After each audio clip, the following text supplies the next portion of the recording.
নির্বাচন অনুষ্ঠিত হতে পারে বলে জানিয়েছেন সেনাপ্রধান জেনারেল ওয়াকারুজ্জামান। সেই সঙ্গে ডক্টর ইউনূসের নেতৃত্বাধীন অন্তর্বর্তীকালীন সরকারের প্রতি সমর্থন অব্যাহত রাখার কথা জানিয়েছেন।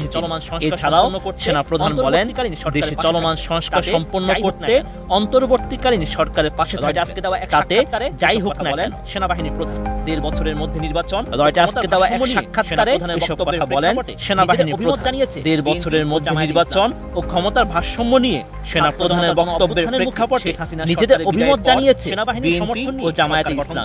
ডক্টর ইউনূস তারপর থেকেই দ্রুত ছাত্র জনতার গণ অভ্যুত্থানের মুখে শেখ হাসিনা সরকারের বিদায়ের পর সেনাবাহিনীর সমর্থন নিয়ে পুলিশ গঠন করে ডক্টর ইউনূস।